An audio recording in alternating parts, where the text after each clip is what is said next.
Star hospitals Banjara hills తో పాటు ఇప్పుడు ఫైనాన్షియల్ డిస్ట్రిక్ట్ లో కూడా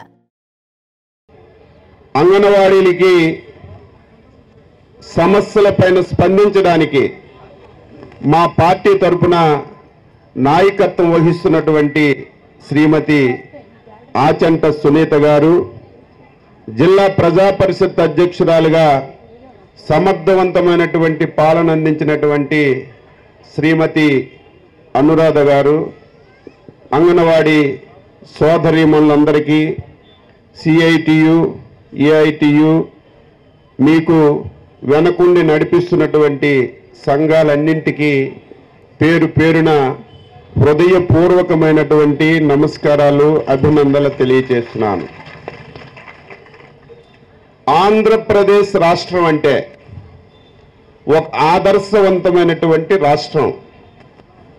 మన రాష్ట్రంలో ఏ పాలసీ తీసుకున్నా, ఏ నిర్ణయం తీసుకున్నా దేశంలో ప్రతి ఒక్కరూ మన రాష్ట్రాన్ని ఆదర్శంగా తీసుకొని ముందుకెళ్ళినటువంటి పరిస్థితిని మనందరం కూడా చూశాం. కానీ దురదృష్టవశాత్తు 2019వ సంవత్సరంలో ఈ రాష్ట్రానికి జగన్మోహన్ రెడ్డి ముఖ్యమంత్రి అయిన తర్వాత ఆంధ్రప్రదేశ్ రాష్ట్రాన్ని ఆందోళన ఆంధ్రప్రదేశ్గా తయారు చేశాడు. ఈరోజు రాష్ట్రంలో ఇదేది కొత్త కోరికలు కాదు. జగన్మోహన్ రెడ్డి అధికారానికి రాకముందు ఈ రాష్ట్రం అంతా తిరిగాడు, ప్రతి ఒక్కరిని కలిశాడు. ఆయనే తన నోటితో మీరు ఓట్లు వేసి గెలిపించండి, నన్ను ముఖ్యమంత్రి చేయండి, మీ సమస్యలు పరిష్కరిస్తానని చెప్పి హామీ ఇచ్చినటువంటి విషయాన్ని ఆయన గుర్తుపెట్టుకోవాలి. 2 సంవత్సరాలు, 3 సంవత్సరాలు, 4 సంవత్సరాలు ఈ ముఖ్యమంత్రి మా సమస్యలపైన స్పందిస్తాడని, మా సమస్యలు పరిష్కరిస్తాడని ఎదురు చూసి చూసి ఓపిక నశించి ఈరోజు మనందరం కూడా రోడ్డు మీదకొచ్చి పోరాటాలు చేసినటువంటి పరిస్థితిని తీసుకొచ్చాడు. 22 రోజులుగా మీరు నిరవధిక సమ్మె చేస్తున్నారు. ఈ రాష్ట్రంలో మున్సిపల్ కార్మికులు రోడ్డెక్కి తన ఆదాయాన్ని బాధని చెప్పుకుంటున్నారు. పక్కనే సర్వశిక్ష అభియాన్ కానీ, ఆశా వర్కర్లు కానీ, ఈరోజు కాంట్రాక్టు ఉపాధ్యాయులు కానీ మొత్తం రాష్ట్రంలో అందరూ రోడ్డెక్కి ఈ రాష్ట్రంలో ఆందోళన చేపట్టినటువంటి విషయాన్ని ఈ రాష్ట్ర ముఖ్యమంత్రి గుర్తుపెట్టుకోవాలి.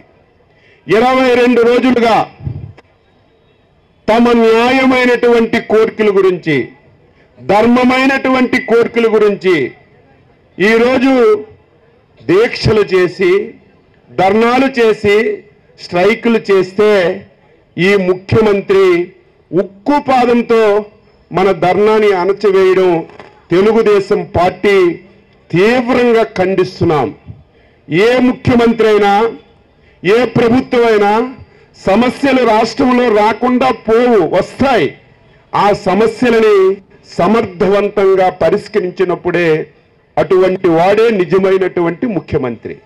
ఒక్కసారి 9 సంవత్సరాలు వెనక్కి వెళ్ళండి.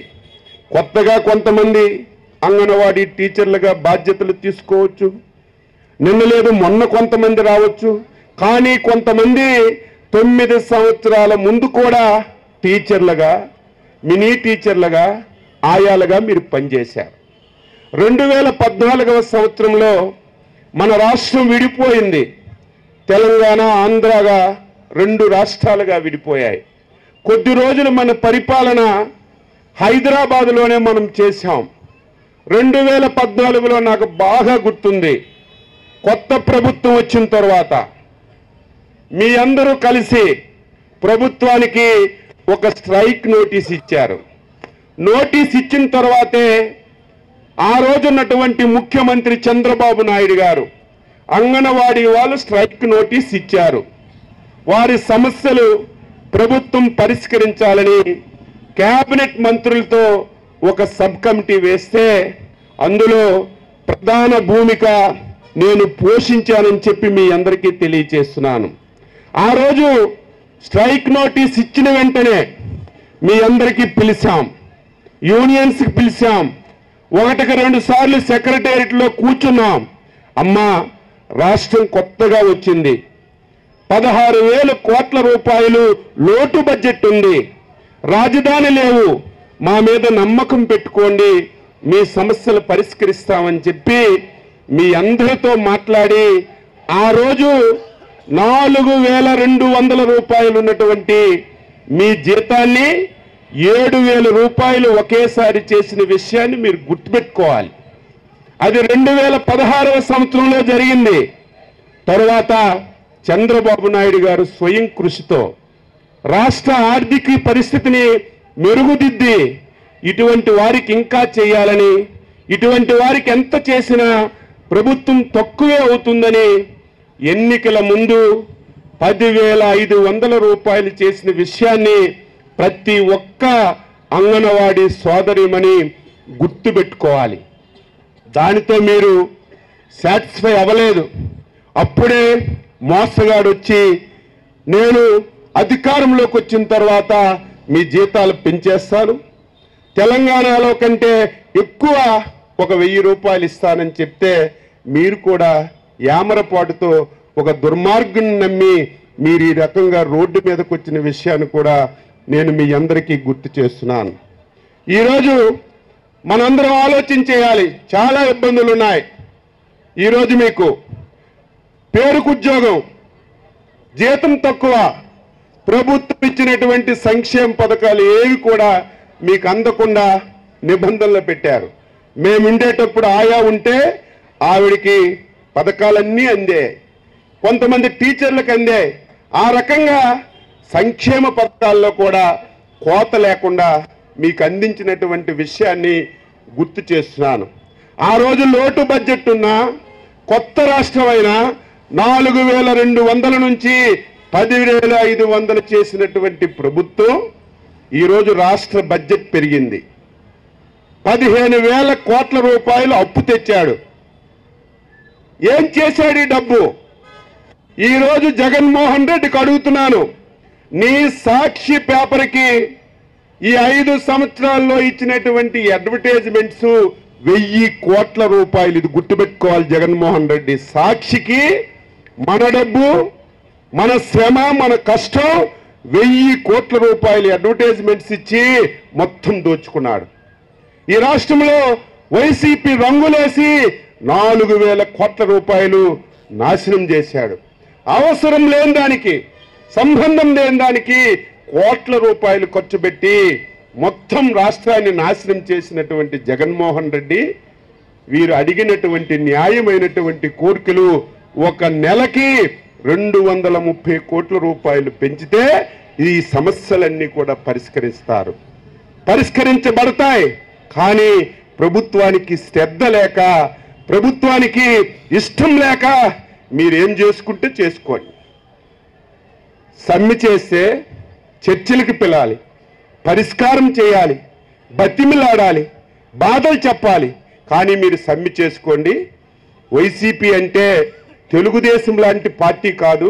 మా దగ్గర రౌడీలు ఉన్నారు, మా దగ్గర గూండాలు ఉన్నారు, మొత్తం మీ తాళాలన్నీ పగలగొడతాం, మీ ఆఫీసులన్నీ మేము హ్యాండ్ ఓవర్ చేసుకుంటాం, మీ సెంటర్లన్నీ మేము హ్యాండ్ ఓవర్ చేసుకొని మా ఇష్టం వచ్చినట్టుగా చేస్తామని ఒక దుర్మార్గమైనటువంటి పాలనని ఈ రాష్ట్రంలో తెరలేపారని చెప్పి మీ అందరికీ తెలియజేస్తున్నాను. ఈరోజు ముఖ్యమంత్రి వెంటనే బేషరతుగా ఈరోజు వీళ్ళతో మాట్లాడాలి. మీ మంత్రులకి చేత కాలేదు, మీ మంత్రులు అసమర్థులు. ముఖ్యమంత్రి ఏది చెప్తే అది మీ దగ్గర చెప్పడం తప్ప మీరు చెప్పిన బాధలు, మీరు చెప్పిన కష్టాలు వినే పరిస్థితి లేదని ఈ సందర్భంగా తెలియజేస్తున్నాను. మేము ఆ రోజు శాలరీ పెంచడమే కాకుండా అంగన్వాడీ భవనాల్ని అందంగా తయారు చేశాం, నాణ్యమైనటువంటి ఫుడ్ ఇచ్చాం. రోజు రోజుకి పెంచాలి, కానీ ఈ ప్రభుత్వం దిగజారిపోయే విధంగా ఈ కార్యక్రమాలన్నీ చేస్తుంది.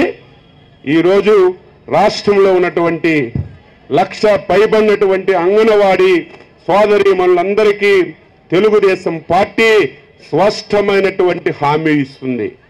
మీ అందరితో మాట్లాడతాం, మీ యూనియన్లతో మాట్లాడతాం, మీ సమస్యలు తెలుసుకుంటాం. ఇవన్నీ క్రోడీకరించి రేపు మేనిఫెస్టోలో పెట్టి 100 రోజుల్లో ఈ రాష్ట్రంలో తెలుగుదేశం జనసేన ప్రభుత్వం వస్తుంది అని చెప్పి మీ అందరికీ నేను స్పష్టంగా మాటిస్తున్నాను. ఎప్పటికే మీ యూనియన్ వాళ్ళు వచ్చి మా యువనేత లోకేష్ బాబు గారు కలిసి మీ సమస్యలు చెప్పారు, నాతో చెప్పారు. నేను మీ యూనియన్స్కి చంద్రబాబు నాయుడుతో కూడా సమయం ఇచ్చి మీ బాధలు చెప్పి మీ కష్టాలన్నీ తెలుసుకొని న్యాయబద్ధమైనటువంటి చట్టబద్ధమైనటువంటి మీ సమస్యలన్నింటినీ తెలుగుదేశం పార్టీ పరిష్కరిస్తుందని మీ అందరితో మాట్లాడి స్పష్టమైన విధానాన్ని మేము మేనిఫెస్టోలో పెట్టి అమలు చేస్తామని చెప్పి మీ అందరికీ తెలియజేస్తూ, ఈ రాష్ట్రానికి మన అంగన్వాడీలకే కాదు ఈ రాష్ట్రానికి పట్టినటువంటి పెద్ద శని దరిద్రం జగన్మోహన్ రెడ్డి. ఇదేదో అంగన్వాడీ సమస్య, సర్వశిక్ష అభియాన్ సమస్య, లేకపోతే మున్సిపల్ కార్మికుల సమస్య కాదు. 5 కోట్ల మంది ఆంధ్రులు సమస్యలతో సతమతమవుతున్నారు. ఈ ఆంధ్రప్రదేశ్ బాగుపడాలంటే అన్ని వర్గాలు ఉద్యోగ, ఉపాధ్యాయ, కార్మిక, కర్షక సమస్యలు పరిష్కరించాలంటే ఏకైక మార్గం ఎంత తొందరగా ఈ దుర్మార్గుణ్ణి బంగాళాఖాతంలో మనం కలిపితే అంత తొందరగా మన సమస్యలు పరిష్కారం అవుతాయని మీ అందరికీ తెలియచేస్తూ, తొందరలోనే మీ యూనియన్స్ని అధ్యక్షుల దగ్గరికి తీసుకెళ్ళి మీ సమస్యల మీద అధ్యయనం చేసి స్పష్టమైన విధానంతో మేము ముందుకు వస్తామని మీ అందరికీ తెలియజేస్తూ, మీరు 22 రోజులుగా మీరు చేస్తున్నటువంటి ఈ సమ్మెకి తెలుగుదేశం పార్టీ సంపూర్ణ సహాయ సహకారాలు అందిస్తున్నాం, భవిష్యత్తులో కూడా ఇస్తామని మీకు తెలియజేస్తూ అందరికీ నమస్కారం. Thank you.